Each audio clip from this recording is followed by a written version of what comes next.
So here is the Star Wars Micro Machines Degobah playset. I'll talk through the figures that come with it and some of the features of this playset. So first thing is just the figures. So it comes with this Yoda here, who's standing on a rock. He's got his rocks piled up right next to him.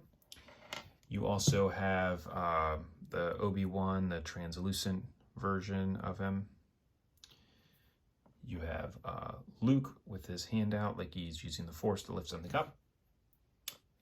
You get the Vader with the saber out. The one thing that's important about this specific Vader is you can see the shape of the stand that he's on. So I'll show you what that's for here in a second, but that's the Vader that comes with it. And then the R2 also, you can see that in this specific one, his legs are right to his side. Instead of some of the other Micro Machines versions where his leg is actually bumped out like he's rolling himself forward. And again, you'll see why that is in a second. And then it also comes with an X-Wing. So with this playset, you get top that comes on it. So the top goes right on here. It's like Yoda's hut. Just fits right on. This is fantastic for being able to store the figures. You can put everything inside of there and not have to worry about it. You have the couple of boxes here. These are all fixed. Some great work here with the deco on the side. This is what it looks like from the back.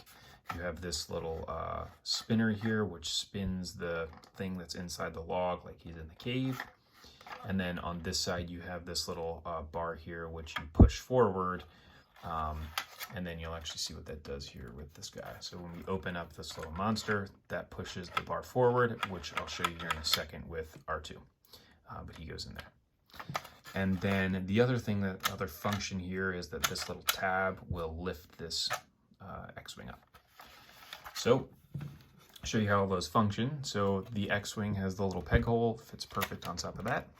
So as you lift that up, it's like Yoda lifts it up out of the swamp, or like Luke does it, which he can anyways. That's what that looks like. And then inside here in the cave, you'll see as I spin this around, this is where Vader just sits right inside of that. It's kind of a pain to get him in there. But essentially he sits inside there and then you can spin it around, so pretty cool. And then the last feature here is this is a swamp monster. So you put the R2 unit inside there, and then as you flip this thing forward, it spits him out. Inside of Yoda's hut, you can see he's got like a little bed there and some of this other stuff, some counters and everything. Overall, I think this is a pretty cool playset. This was one that was kind of released a little bit later, but you know, that's it. So if you have any questions or comments, feel free to leave them below. Thanks.